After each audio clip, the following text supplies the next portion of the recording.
लो। तौबा कर बपतिस्मा ले ले, ये दुनिया है धोखा, बंदिया जे तू बाज न आया।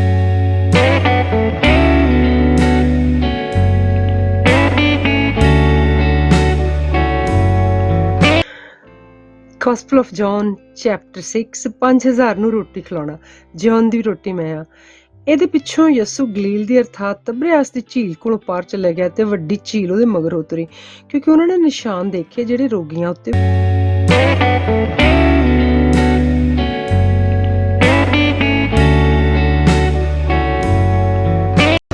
Praise the Lord. ਤਾਂ ਯਸੂ ਦਾ ਲੱਖ ਲੱਖ ਸ਼ੁਕਰ ਦੀ ਪਾਕ ਵਿੱਚ ਅੱਜ ਮੈਂ ਤੁਹਾਡੇ ਰੂਬਰੂ ਗੱਲ ਲੈ ਕੇ ਅੱਜ ਦੀ ਵਿਚਾਰਧਾਰਾ, ਜਿਹਦੇ ਵਿੱਚ ਅਸੀਂ ਗੱਲ ਕਰਾਂਗੇ ਐਕਸਪੈਕਟੇਸ਼ਨ ਦੀ, ਜਿਹਦੇ ਕਿ ਐਕਸਪੈਕਟਡ ਕੀ ਹੁੰਦਾ ਸਾਡੇ ਕੋਲੋਂ।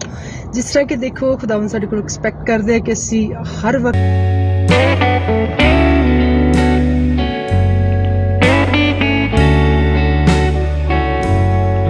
about the expectation today. As my son just called me and he reminded me of my daughter's birthday, which I was not supposed to forget, but we are expected to remember our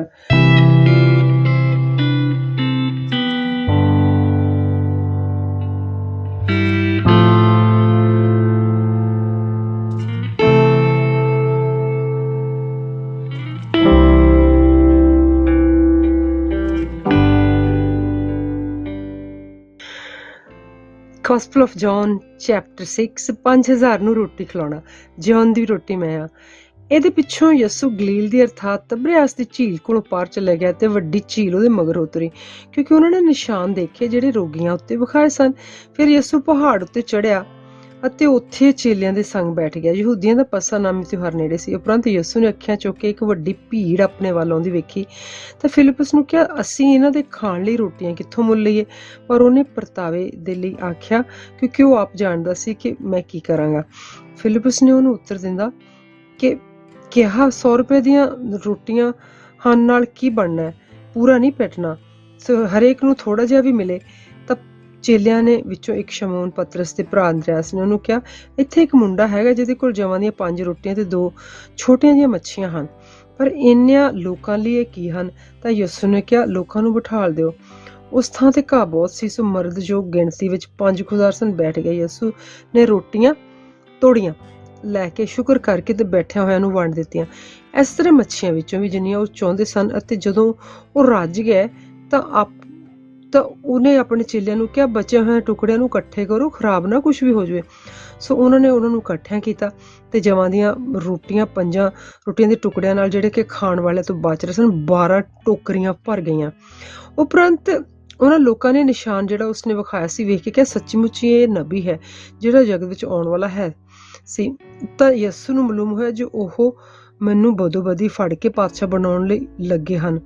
ਤਾਂ ਉਹ ਆਪੇ ਇਕੱਲਾ ਫਿਰ ਪਹਾੜ ਨੂੰ ਚਲੇ ਗਿਆ। ਜਦੋਂ ਸਾਂਝ ਹੋਈ ਤਾਂ ਉਸਦੇ ਚੇਲੇ ਝੀਲ ਉੱਤੇ ਉਤਰ ਗਏ ਤੇ ਬੇੜੀ ਦੇ ਉੱਤੇ ਚੜ੍ਹ ਕੇ, ਤੇ ਉਸ ਕੋਲ ਅਜੇ ਹਨੇਰਾ ਜਿਹਾ ਟਾਈਮ ਸੀ, ਉਹਨਾਂ ਦੇ ਕੋਲ ਅਜੇ ਉਹ ਜਦੋਂ ਨਹੀਂ ਆਇਆ ਸੀ ਤੇ ਵੱਡੀ ਹਨੇਰੀ ਵਗਣ ਕਰਕੇ ਝੀਲ ਠਾਠਾ ਮਾਰਨ ਲੱਗੀ। ਫਿਰ ਉਹ 2.5 ਜਾਂ 3 ਤੀਕਰ ਦੂਰ ਚਲੇ ਗਏ ਤੇ ਯਿਸੂ ਨੂੰ ਝੀਲ ਦੇ ਤੋਂ ਤੁਰਦਾ ਤੇ ਬੇੜੀ ਦੇ ਨੇੜੇ ਢੁਕਦਾ ਹੋਇਆ ਵੇਖਿਆ ਤੇ ਡਰ ਗਏ।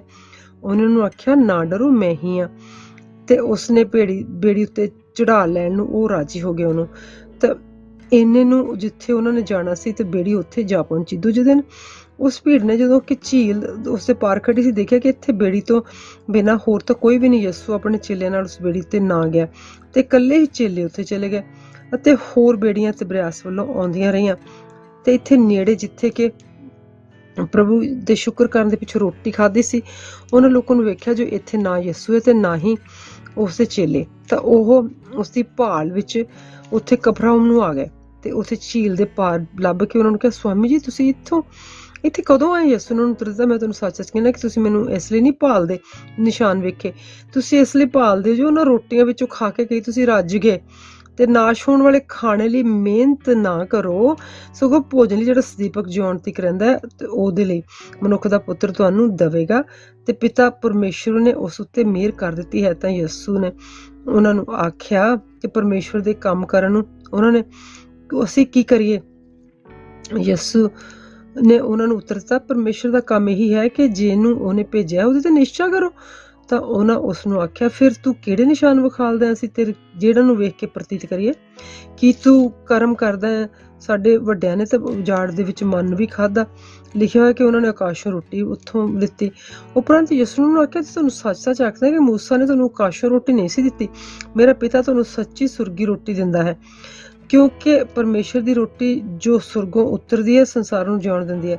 ਤਾਂ ਉਸਨੇ ਉਹਨੂੰ ਆਖਿਆ, ਪ੍ਰਭੂ ਜੀ ਸਾਨੂੰ ਤਾਂ ਦੱਸੋ, ਇਹ ਸੱਚੀ ਰੋਟੀ ਇਹ ਸਦਾ ਦੀ ਸਾਨੂੰ ਵੀ ਦੇ ਦਿਆ ਕਰੋ। ਯਿਸੂ ਨੂੰ ਆਖਿਆ, ਜਿਉਣ ਦੀ ਰੋਟੀ ਮੈਂ ਹਾਂ, ਜੋ ਮੇਰੇ ਕੋਲ ਆਉਂਦਾ ਹੈ ਉਹ ਮੂਲੋਂ ਭੁੱਖਾ ਨਹੀਂ ਹੋਵੇਗਾ, ਤੇ ਮੈਂ ਉਸ ਦੇ ਉੱਤੇ ਜਿਹੜਾ ਮੇਰੇ ਉੱਤੇ ਨਿਸ਼ਚਾ ਕਰਦਾ ਹੈ ਕਦੇ ਵੀ ਤ੍ਰਿਹਾਇਆ ਨਹੀਂ ਹੋਵੇਗਾ। ਪਰ ਮੈਂ ਤੁਹਾਨੂੰ ਆਖਿਆ ਸੀ, ਤੁਸੀਂ ਮੈਨੂੰ ਦੇਖਿਆ ਹੈ ਤਾਂ ਵੀ ਤੁਸੀਂ ਨਿਸ਼ਚਾ ਨਹੀਂ ਕਰਦੇ। ਜੇ ਕੁਛ ਮੈਨੂੰ ਪਿਤਾ ਦਿੰਦਾ ਹੈ ਤੇ ਜਿਹੜਾ ਮੇਰੇ ਕੋਲ ਆਵੇਗਾ ਤੇ ਉਹਨੂੰ ਵੀ ਮੈਂ ਕਦੇ ਵੀ ਉਹਨੂੰ ਕੱਢ ਨਹੀਂ ਦਊਂਗਾ, ਕਿਉਂਕਿ ਮੈਂ ਸਵਰਗੋਂ ਉਤਰਿਆ ਹਾਂ, ਇਸ ਲਈ ਨਹੀਂ ਜੋ ਆਪਣੀ ਮਰਜ਼ੀ, ਸਗੋਂ ਉਹਦੀ ਆਪਣੀ ਮਰਜ਼ੀ ਦੇ ਅਨੁਸਾਰ ਚੱਲਾਂ ਜਿਹਨੇ ਮੈਨੂੰ ਘੱਲਿਆ ਹੈ। ਜਿਹਨੇ ਮੈਨੂੰ ਘੱਲਿਆ ਉਹਦੀ ਮਰਜ਼ੀ ਇਹ ਹੈ ਵੀ ਮੈਂ ਜੋ ਕੁਛ ਵੀ ਉਹਨੇ ਮੈਨੂੰ ਦਿੱਤਾ ਹੈ ਉਸ ਦੇ ਵਿੱਚੋਂ ਕੁਛ ਵੀ ਨਾ ਗੁਆਵਾਂ ਤੇ ਅੰਤ ਦੇ ਦਿਨ ਤੱਕ ਉਹਨੂੰ ਜਿਉਂਦਿਆਂ ਉਠਾਵਾਂ। ਮੇਰੇ ਪਿਤਾ ਦੀ ਮਰਜ਼ੀ ਹੈ ਕਿ ਹਰ ਕੋਈ ਜੋ ਪੁੱਤਰ ਨੂੰ ਵੇਖੇ ਉਸ ਉੱਤੇ ਨਿਸ਼ਚਾ ਕਰਕੇ ਸਦੀਪਕ ਜਿਉਣ ਉਸਦਾ ਹੋਵੇ, ਮੈਂ ਉਸ ਨੂੰ ਅੰਤ ਦੇ ਦਿਨ ਤੱਕ ਜਿਉਂਦਿਆਂ ਉਠਾਵਾਂਗਾ। ਉਪਰੰਤ ਯਹੂਦੀ ਔਰ ਉਸ ਉੱਤੇ ਬੜਬੜਾਉਣ ਲੱਗੇ। ਇਸ ਲਈ ਉਸਨੇ ਆਖਿਆ ਸੀ ਵੀ ਜਿਹੜੀ ਰੋਟੀ ਸੁਰਗੋਂ ਉਤਰੀ ਉਹ ਮੈਂ ਹਾਂ। ਅਤੇ ਉਹ ਬੋਲੇ, ਭਲਾ ਯੂਸਫ ਦਾ ਪੁੱਤ ਯਸੂ ਇਹਦੇ ਮਾਪਿਓ ਨੂੰ ਅਸੀਂ ਜਾਣਦੇ ਨਹੀਂ? ਹੁਣ ਇਹ ਕਿਸ ਤਰ੍ਹਾਂ ਆਖਦਾ ਹੈ ਕਿ ਮੈਂ ਸੁਰਗੋਂ ਉਤਰਿਆ ਹੋਇਆ? ਯਸੂ ਨੂੰ ਉੱਤਰ ਦਿੱਤਾ, ਆਪਸ 'ਚ ਨਾ ਬੁੜਬੜਾਓ, ਮੇਰੇ ਕੋਲ ਕੋਈ ਨਹੀਂ ਆ ਸਕਦਾ ਜਿਹਨੂੰ ਪਿਤਾ ਨੇ ਘੱਲਿਆ ਨਾ ਹੋਵੇ। ਜਿਹਨੇ ਮੈਨੂੰ ਘੱਲਿਆ ਹੈ, ਜੇ ਉਹ ਉਹਨੂੰ ਨਾ ਖਿੱਚੇ ਤਾਂ ਅੰਤ ਦੇ ਦਿਨ ਮੈਂ ਉਹਨੂੰ ਜਿਉਂਦਾ ਤਾਂ ਕਿ ਉਠਾਵਾਂ। ਨਬੀਆਂ ਦੀਆਂ ਪੋਥੀਆਂ ਵਿੱਚ ਲਿਖਿਆ ਹੋਇਆ ਹੈ ਵੀ ਸਭੋ ਪਰਮੇਸ਼ਵਰ ਦੇ ਸਿਖਾਏ ਹੋਏ ਹੋਣਗੇ, ਪਰ ਹਰੇਕ ਜਿਸਨੇ ਪਿਤਾ ਤੋਂ ਸੁਣਿਆ ਤੇ ਸਿੱਖਿਆ ਹੈ ਜੋ ਮੇਰੇ ਕੋਲ ਆਉਂਦਾ ਹੈ। ਇਹ ਨਹੀਂ ਵੀ ਕਿਸੇ ਨੇ ਪਿਤਾ ਨੂੰ ਡਿੱਠਾ ਹੋਵੇ, ਬਿਨਾਂ ਉਸਦੇ ਜਿਹੜਾ ਪਰਮੇਸ਼ਰ ਦੇ ਵੱਲੋਂ ਹੈ, ਉਹਨੂੰ ਤਾਂ ਪਿਤਾ ਡਿੱਠਾ ਹੈ। ਉਹਨੂੰ ਤਾਂ ਮੈਂ ਤੁਹਾਨੂੰ ਸੱਚ-ਸੱਚ ਕਹਿੰਦਾ ਕਿ ਜਿਹੜਾ ਨਿਸ਼ਚਾ ਕਰਦਾ ਸਦੀਪਕ ਜਿਉਣ ਉਸਦਾ। ਜਿਉਣ ਦੀ ਰੋਟੀ ਮੈਂ ਹਾਂ। ਤੁਹਾਡੇ ਪਿਓ ਦਾਦਿਆਂ ਨੇ ਉਜਾੜ 'ਚ ਮੰਨ ਖਾਧਾ ਤੇ ਮਰ ਗਏ। ਜਿਹੜੀ ਰੋਟੀ ਸੁਰਗੋਂ ਉਤਰਦੀ ਹੈ ਉਹ ਮਨੁੱਖ ਨੂੰ ਸਦਾ ਦੀ ਜ਼ਿੰਦਗੀ ਦਿੰਦੀ ਹੈ, ਉਹਨੂੰ ਖਾ ਕੇ ਉਹ ਨਾ ਮਰੇ। ਤੇ ਜਿਉਂਦੀ ਰੋਟੀ ਜਿਹੜੀ ਸੁਰਗੋਂ ਉਤਰੀ ਮੈਂ, ਇਸ ਲਈ ਜਿਹੜਾ ਇਸ ਰੋਟੀਓਂ ਕੁਛ ਖਾਵੇ ਤੇ ਸਦਾ ਤੱਕ ਜਿਉਂਦਾ ਰਹੇਗਾ। ਜੋ ਰੋਟੀ ਜਿਹੜਾ ਇਸ ਵਿੱਚੋਂ ਨਾ ਖਾਵੇ ਉਹ ਜਿਉਂਦਾ ਨਹੀਂ ਰਹੇਗਾ। ਤੇ ਜਿਹੜੀ ਰੋਟੀ ਮੈਂ ਦਿੰਦਾ ਉਹ ਤੇ ਮੇਰਾ ਮਾਸ ਹੈ ਜਗਤ ਦੇ ਜਿਉਣ ਲਈ, ਜਿਹੜੀ ਤੁਹਾਨੂੰ ਮੈਂ ਦੇਵਾਂਗਾ। ਇਸ ਲਈ ਯਹੂਦੀ ਆਪਸ ਵਿੱਚ ਇਹ ਕਹਿ ਕੇ ਬਹਿਸਣ ਲੱਗੇ, ਆਪਣਾ ਮਾਸ ਨੂੰ ਕਿਵੇਂ ਖਾਣ ਨੂੰ ਦੇ ਸਕਦਾ? ਤਾਂ ਯਿਸੂ ਨੇ ਉਹਨੂੰ ਆਖਿਆ, ਮੈਂ ਤੁਹਾਨੂੰ ਸੱਚ-ਸੱਚ ਕਹਿੰਦਾ ਕਿ ਤੁਸੀਂ ਮਨੁੱਖ ਦੇ ਪੁੱਤਰ ਦਾ ਮਾਸ ਨਾ ਖਾਓ ਤਾਂ ਤੁਸੀਂ ਉਹਦਾ ਲਹੂ ਨਾ ਪੀਵੋ, ਤੁਹਾਡੇ ਵਿੱਚ ਜਿਉਣ ਹੈ ਹੀ ਨਹੀਂ। ਕਿਉਂਕਿ ਜਿਹੜਾ ਮੇਰਾ ਮਾਸ ਖਾਂਦਾ, ਮੇਰਾ ਲਹੂ ਪੀਂਦਾ, ਸਦਾ ਦਾ ਜਿਉਣ ਉਸੇ ਦਾ ਮੈਂ ਅੰਤ ਦੇ ਦਿਨ ਉਹਨੂੰ ਜਿਉਂਦੇ ਉਠਾਵਾਂਗਾ। ਕਿਉਂਕਿ ਮੇਰਾ ਮਾਸ ਸੱਚਮੁੱਚ ਖਾਣ ਦੀ ਤੇ ਮੇਰਾ ਲਹੂ ਸੱਚਮੁੱਚ ਪੀਣ ਦੀ ਵਸਤੂ ਹੈ। ਜੋ ਮੇਰਾ ਮਾਸ ਖਾਂਦਾ ਤੇ ਮੇਰਾ ਲਹੂ ਪੀਂਦਾ ਮੇਰੇ ਵਿੱਚ ਰਹਿੰਦਾ ਤੇ ਮੈਂ ਉਹਦੇ ਵਿੱਚ ਰਹਿੰਦਾ। ਇਸ ਤਰ੍ਹਾਂ ਜਿਉਂਦੇ ਪਿਤਾ ਨੇ ਮੈਨੂੰ ਘੱਲਿਆ ਹੈ, ਮੈਂ ਪਿਤਾ ਦੇ ਕਾਰਨ ਜਿਉਂਦਾ ਤੇ ਉਸੇ ਤਰ੍ਹਾਂ ਜਿਹੜਾ ਮੈਨੂੰ ਖਾਂਦਾ ਮੇਰੇ ਕਾਰਨ ਜੀਵੇਗਾ। ਜੋ ਰੋਟੀ ਸੁਰਗੋਂ ਉਤਰੀ ਉਹ ਇਹੋ ਹੀ ਹੈ, ਜਿਵੇਂ ਵੱਡਿਆਂ ਨੇ ਰੋਟੀ ਖਾਧੀ ਤੋਂ ਮਰ ਗਏ, ਪਰ ਜਿਹੜਾ ਇਹ ਰੋਟੀ ਖਾਂਦਾ ਹੈ ਉਹ ਸਦਾ ਜਿਉਂਦਾ ਰਹੇਗਾ। ਉਹਨੇ ਕਫਰਨਹੂਮ ਦੀ ਇੱਕ ਸਮਾਜ ਵਿੱਚ ਉਪਦੇਸ਼ ਦਿੰਦਿਆਂ ਇਹ ਗੱਲਾਂ ਕਹੀਆਂ। ਇਸ ਲਈ ਚੇਲਿਆਂ ਦੇ ਵਿੱਚੋਂ ਬਹੁਤਿਆਂ ਨੇ ਸੁਣ ਕੇ ਆਖਿਆ, ਇਹ ਔਖੀ ਗੱਲ ਹੈ ਵੀ ਇਹਨੂੰ ਕੌਣ ਸੁਣ ਸਕਦਾ ਹੈ? ਯਿਸੂ ਨੇ ਆਪਣੇ ਮਨ ਵਿੱਚ ਜਾਣਿਆ ਕਿ ਮੇਰੇ ਚੇਲੇ ਇਸ ਲਈ ਮੇਰੇ ਉੱਤੇ ਬੜਬੜਾਉਂਦੇ ਹਨ। ਉਹਨਾਂ ਨੇ ਉਸਨੂੰ ਆਖਿਆ ਕਿ ਇਸ ਤੋਂ ਤੁਹਾਨੂੰ ਠੋਕਰ ਲੱਗਦੀ ਹੈ ਨਾ, ਤਾਂ ਫਿਰ ਕੀ ਹੋਗਾ ਜੇ ਤੁਸੀਂ ਮਨੁੱਖ ਦੇ ਪੁੱਤਰ ਨੂੰ ਉੱਤੇ ਚੜ੍ਹਦਾ ਤੇ ਉਤਰਦਾ ਵੇਖੋਗੇ? ਜਿੱਥੇ ਉਹ ਪਹਿਲਾਂ ਸੀ। ਜੀਵਦਾ ਤਾਂ ਆਤਮਾ ਹੈ, ਮਾਸ ਤੋਂ ਕੁਝ ਲਾਭ ਨਹੀਂ। ਜਿਹੜੀਆਂ ਗੱਲਾਂ ਮੈਂ ਤੁਹਾਨੂੰ ਆਖੀਆਂ ਉਹ ਆਤਮਾ ਹਨ ਤੇ ਜਿਉਣ ਹਨ, ਪਰ ਤੁਹਾਡੇ ਚ ਕਿੰਨੇ ਹੀ ਹਨ ਜੋ ਨਿਸ਼ਚਾ ਨਹੀਂ ਕਰਦੇ। ਕਿਉਂਕਿ ਯਿਸੂ ਮੁੱਢੋਂ ਜਾਣਦਾ ਸੀ ਕਿ ਕਿਹੜੇ ਹਨ ਜਿਹੜੇ ਨਿਸ਼ਚਾ ਨਹੀਂ ਕਰਦੇ ਤੇ ਕਿਹੜੇ ਹਨ ਜਿਹੜੇ ਕਰਦੇ ਹਨ, ਤੇ ਕਿਹੜਾ ਜਿਹੜਾ ਮੈਨੂੰ ਫੜਵਾਏਗਾ। ਉਸਨੇ ਆਖਿਆ, ਇਸ ਕਾਰਨ ਮੈਂ ਤੁਹਾਨੂੰ ਇਹ ਆਖਿਆ ਕਿ ਕੋਈ ਮੇਰੇ ਕੋਲ ਨਹੀਂ ਆ ਸਕਦਾ ਜੇ ਇਹ ਪਿਤਾ ਵੱਲੋਂ ਉਹਨੂੰ ਬਖਸ਼ਿਆ ਨਾ ਗਿਆ ਹੋਵੇ। ਇਸ ਗੱਲ ਤੋਂ ਉਹਦੇ ਚੇਲਿਆਂ ਵਿੱਚੋਂ ਬਹੁਤੇ ਪਿੱਛਾ ਨੂੰ ਮੁੜ ਗਏ ਅਤੇ ਉਹਦੇ ਨਾਲ ਨਾ ਚੱਲੇ। ਉਪਰੰਤ ਯਿਸੂ ਨੇ ਉਹਨੂੰ 12 ਨੂੰ ਆਖਿਆ, ਤੁਸੀਂ ਵੀ ਜਾਣਾ ਚਾਹੁੰਦੇ ਹੋ?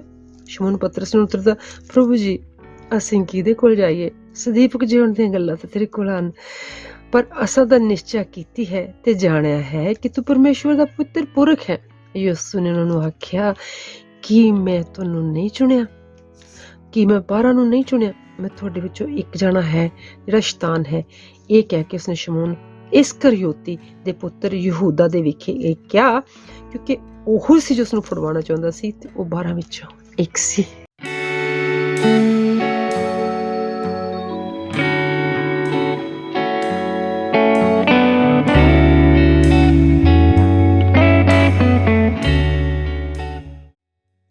Praise the Lord, ਖੁਦਾਵੰਦ ਯਿਸੂ ਦਾ ਲੱਖ ਲੱਖ ਸ਼ੁਕਰ ਦੀ ਪਾਕ ਵਿੱਚ ਜਿਵੇਂ ਤੁਹਾਡੇ ਰੂਬਰੂ ਗਿਆਨ ਲੈ ਕੇ ਅੱਜ ਦੀ ਵਿਚਾਰਧਾਰਾ ਜਿਹਦੇ ਵਿੱਚ ਅਸੀਂ ਗੱਲ ਕਰਾਂਗੇ ਐਕਸਪੈਕਟੇਸ਼ਨ ਦੀ, ਜਿਹਦੇ ਕਿ ਐਕਸਪੈਕਟਡ ਕੀ ਹੁੰਦਾ ਸਾਡੇ ਕੋਲੋਂ।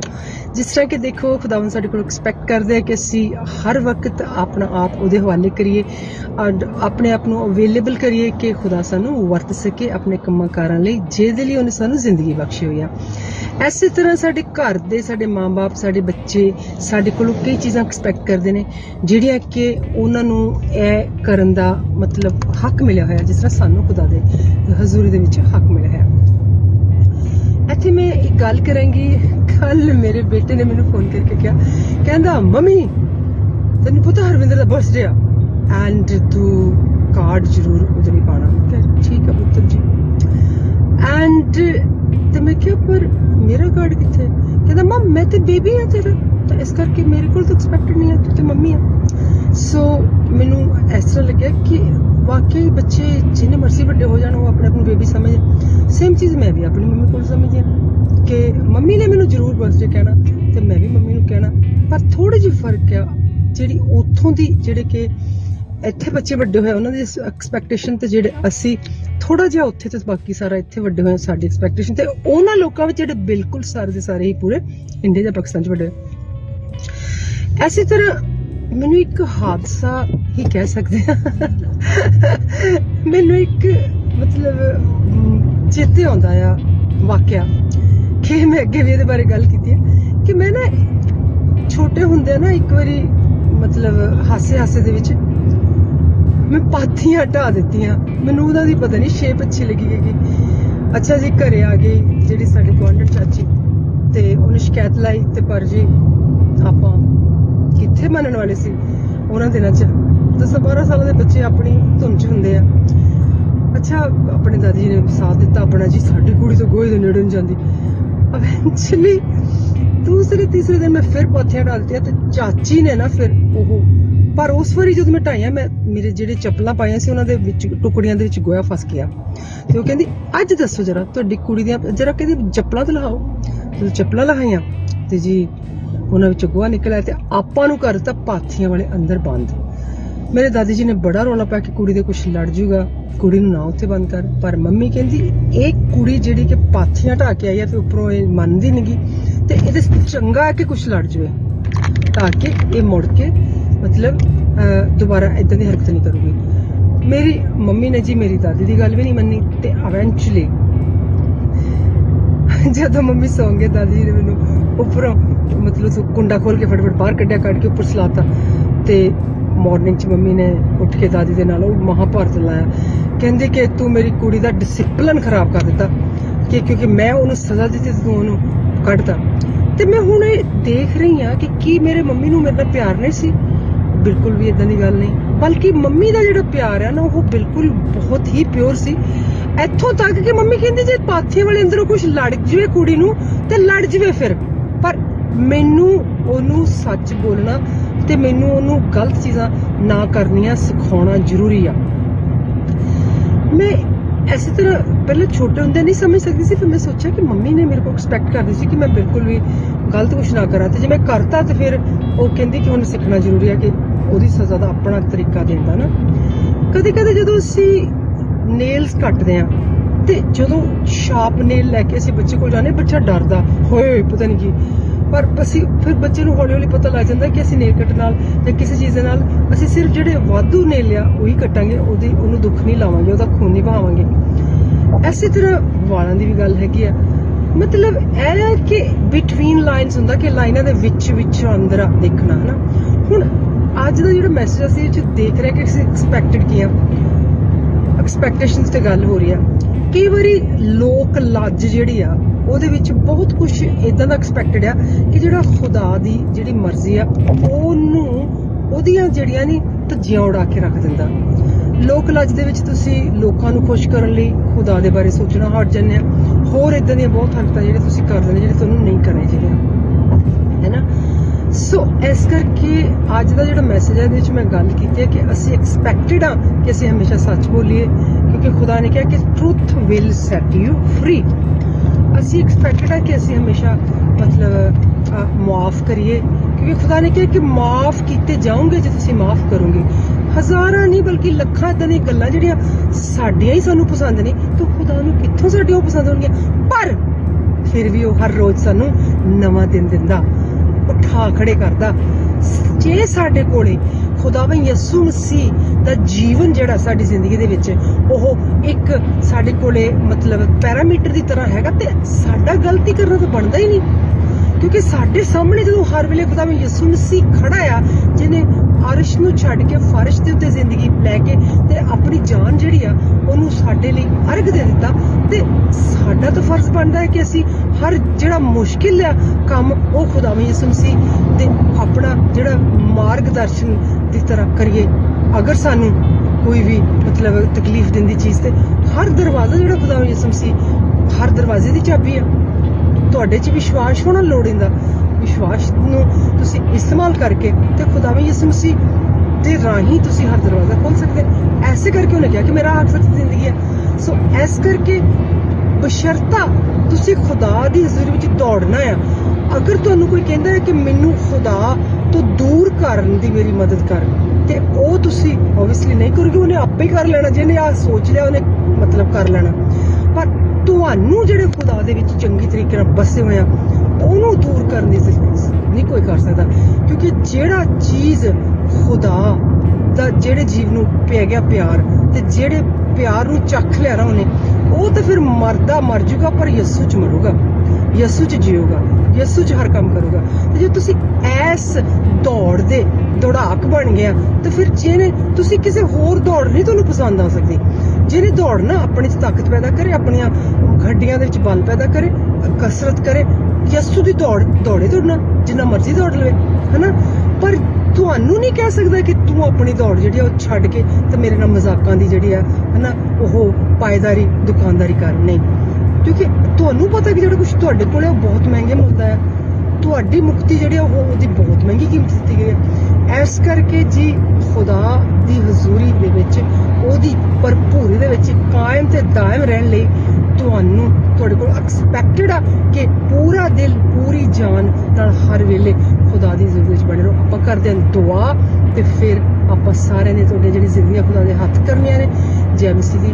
Hallelujah hallelujah. ਖੁਦਾ ਤੇਰੀ ਪਾਕ ਪਵਿੱਤਰ ਤੁਝ ਮੈਂ ਅੱਜ ਇਸ ਵਕਤ ਲਈ ਤੇਰਾ ਧੰਨਵਾਦ ਕਰਦੀ ਹਾਂ। ਤੂੰ ਮੈਨੂੰ ਠੀਕ ਠਾਕ ਲੈ ਕੇ ਗਿਆ, ਠੀਕ ਠਾਕ ਵਾਪਸ ਲੈ ਕੇ ਆ ਰਿਹਾ। ਖੁਦਾ ਤੇਰਾ ਸ਼ੁਕਰ ਹੈ ਦਿਲ ਦੀਆਂ ਗਹਿਰਾਈਆਂ ਤੋਂ ਉਹਨਾਂ ਸਾਰੇ ਲੋਕਾਂ ਨੂੰ ਲੈ ਕੇ ਆਉਣੀ ਖੁਦਾਵੰਦ, ਜਿਨ੍ਹਾਂ ਤੱਕ ਇਹ ਵਚਨ ਪਹੁੰਚ ਰਿਹਾ, ਉਹਨਾਂ ਦੇ ਕੰਨਾਂ ਤੱਕ ਖੁਦਾਵੰਦ ਅੱਜ ਉਹਨਾਂ ਦੇ ਕੰਨਾਂ ਦੀ ਜੋ ਵੀ ਮੁਸ਼ਕਿਲ ਉਹਨਾਂ ਦੇ ਸੋਚਾਂ ਦੀ ਸਮਝ ਦੀ ਨਿਕਲ ਜਾਵੇ। ਉਹ ਆਪਣਾ ਆਪ ਤੇਰੇ ਹਵਾਲੇ ਕਰਕੇ ਖੁਦਾਵੰਦ ਆਪਣੀ ਜਾਨ ਤੇਰੇ ਹਵਾਲੇ ਕਰ ਦੇ, ਤੇ ਖੁਦਾਵੰਦ ਉਹਨਾਂ ਦੀ ਜਾਨ ਬਹੁਤ ਸਾਰੀਆਂ ਜਾਨਾਂ ਬਚਾਉਣ ਲਈ ਵਰਤੀ ਜਾਵੇ। ਖੁਦਾਵੰਦ thank you thank you for listening to my prayer. I ask your urgent intervention in everybody whoever wants to do your will. ਉਹਨਾਂ ਦੇ ਘਰਾਂ 'ਚ ਖਾਣੇ ਵਾਲਿਆਂ ਨੂੰ ਖਾਣਾ ਦੇ, ਉਹਨਾਂ ਦੀ ਦਵਾਈ ਜਿਹੜੀ ਨਹੀਂ ਕਿਸੇ ਜਾ ਕੇ ਉਹਨਾਂ ਨੂੰ ਆਪਣੇ ਵਚਨ ਦੀ ਦਵਾਈ ਦੇ। ਖੁਦਾਵੰਦ ਖੁਸ਼ਹਾਲੀ ਆਪਣੀ ਸਦਾ ਦੀ ਤੰਦਰੁਸਤੀ ਜੋਏ ਦੇ ਨਾਲ ਉਹਨਾਂ ਲੋਕਾਂ ਨੂੰ ਆਪਣੇ ਆਉਣ ਤੱਕ ਸੰਭਾਲ ਕੇ ਰੱਖ, ਸਾਂਭ ਕੇ ਰੱਖੀ ਦਿਲ ਦੇ ਕਮਜ਼ੋਰ ਕੇ ਯਿਸੂ ਨੂੰ ਸਾਂਭ ਕੇ ਰੱਖੀ। ਜੈ ਮਸੀਹ ਸ਼ਮਸ ਦੇ।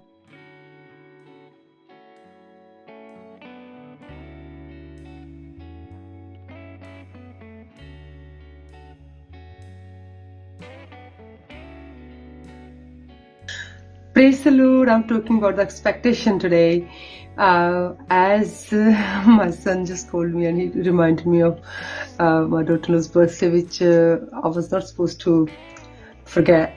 But we are expected to remember our family members' birthday, and some of us are really going through life events and then forget. And also, I was just thinking exactly same way. We are expected to remember the one who actually brought us into this world and gave us everything, including breathing, air to breathe, and including everything, whatever, from morning till night and from night till another morning, including sleep. So I was just thinking, like how many times we thank God. We thank God for everything, and we forget as well. But I just remember one thing, expectation. The world expects so much from us, and that we need to do this, we need to do that. I basically think, when you send cards that, it's after second day, third day, it's just gonna go in the waste. So I just feel that you need to say things which will stay in their heart. But, this is how I think. But everyone thinks differently, so you need to accommodate their thinking and whatever they like as well, which I just did. And same way, I remember that I was a little kid, and I was that time, in India, when you go out, there's a cow dung, it's shaped in such a way so that, when it's dry, then people can use it to actually, cook and do other things on it. And I sort of dance on it and I break them. And, one of my, the person who they belonged to came to my grandma and said that your daughter, look what she's done. And my grandma didn't agree at all. She said, no. She doesn't like cow dung. Why would she do that? And I obviously, go along with it. I didn't really own up. I said, yeah, I haven't. But see, we're expected to tell truth, but we as children we just do our own thing in our own tune. And after that, I remember that other day she came and then I wore these other shoes which had a funny kind of shape underneath, like this kind of, so you could see the stain and cow dung in my shoes. So she said, tell now your daughter, tell her to take her shoes off. And as soon as I took my shoes off, she then obviously there was a cow dung in my shoes. And then after that, my mum just actually locked me up in the same room where, the dry cow dung used to be stored for whenever they need. And my grandma would say, oh, something will, she will be like a sting. Or what if there's a snake out there and, she will be dead. But my mom said, no, she needs to learn to tell truth. If she died today because, snake bites her, then she dies. But she needs to learn to tell the truth. I'm not going to get her out. So I was actually put in that room. And after that, when my mom went to sleep about 10:30, and my grandma quickly came and took me out and then made me sleep somewhere safe. And in the morning when my mom discovered that I was not left there for a whole night. Mom actually, she really had a big fight, big argument with my grandma, and that you didn't allow me to discipline my daughter, didn't allow me to teach my daughter, because this is how, because they were expected to tell us, teach us to be to be truthful. And I hated mom with passion for all those years that she actually, look what she was trying to, lock me. What if I died? What if a snake bite me? And, or poison. So, but now after that, many years later, I realized, oh, mom actually loved me so much. She was not worried about it. Even if I was alive, or she was loving the truth and discipline much more than her own love for me.